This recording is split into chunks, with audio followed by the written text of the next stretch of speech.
Menghadapi akhir zaman saya mengambil salah satu cuplikan. Akhir zaman itu semua modernisasi hilang. Telepon nggak ada, kendaraan nggak jalan, listrik nggak ada, pompa air mati nggak ada, bisa semua. Ya, saya mengambil satu cuplikan cerita aja. Kalau kita biasanya makan itu beli sayur di pasar, betul ya? Naik kendaraan, minum air dari air pompa sumur, betul ya? Betul. Kalau kendaraan semua mati, saudara-saudara kita dari rumah atau dari kebun nggak bisa ke pasar, kita sendiri nggak bisa ke pasar. Semua listrik mati, ATM mati, semuanya mati, semuanya lumpuh. Karena memang sudah akhir zaman. Ini gambaran. Kemudian pada waktu itu 2 hari, 3 hari, 4 hari, 5 hari, seminggu kira-kira kita makan apa?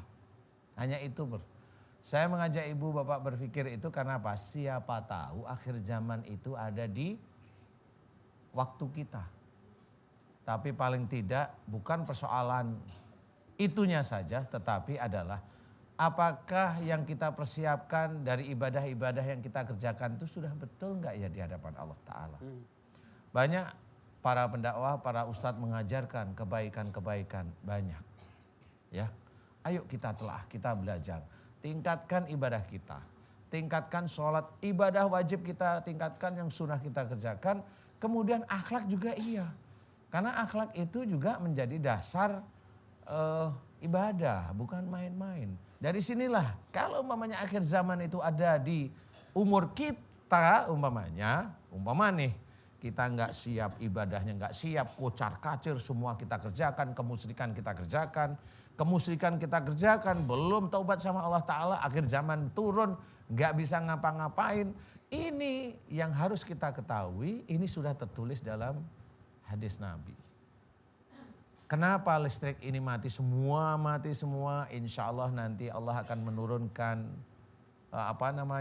seperti meteor. Kemudian benda-benda angkasa itu turun ke bumi yang bermedan magnet. Dan di mana bermedan magnet itu semuanya turun dan semua listrik, kumparan dan sebagainya itu macet.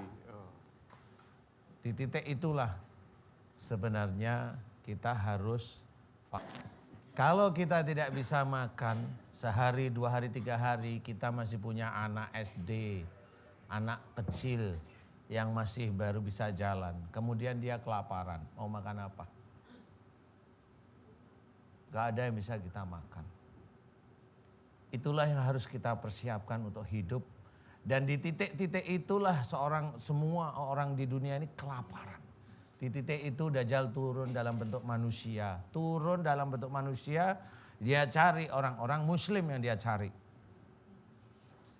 Dia iming-imingin dengan makan karena memang pada waktu itu, khusus saya cerita orang muslim itu kelaparan. Sebenarnya semua dunia itu kelaparan. Cuma orang muslim dia yang paling diiming-imingin. Karena orang-orang muslim itu akan diajak untuk murtad. Nah, bagi kita saat ini saya tidak tahu, tapi sebenarnya gambaran akhir zaman itu sudah mulai dekat. Bagaimana Arab itu juga mulai turun salju, bagaimana Arab itu yang dulunya nggak pernah hujan ada hujan, bagaimana negara Arab itu dulunya gersang sekarang itu udah teduh, udah banyak kehijauan, itu sebenarnya sudah.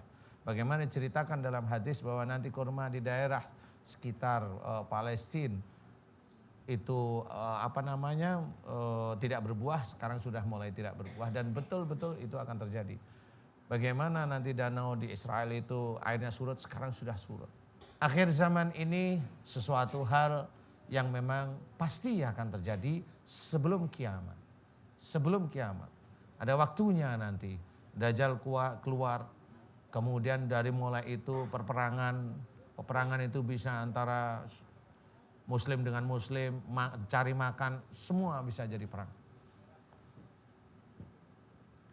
Saya mencoba untuk memahami. Tapi Bapak Ibu sekalian, saudaraku yang melihat acara ini, persiapkanlah diri kita. Siapa tahu akhir zaman itu di umur kita. Siapa tahu. Ya. Kalau saya jawab siapa tahu sambil senyum-senyum, ya insya Allah. Insya Allah, hanya itu aja saya bisa bercerita. Baik Ustaz. Mudah-mudahan saya bisa masih menyampaikan cerita-cerita akhir zaman yang memang betul-betul nanti apa yang harus dihadapi. Amin. Saya bisa menyampaikan, saya bisa mengajak saudaraku yang lain yang memilih. Amin. Wallahu a'lam.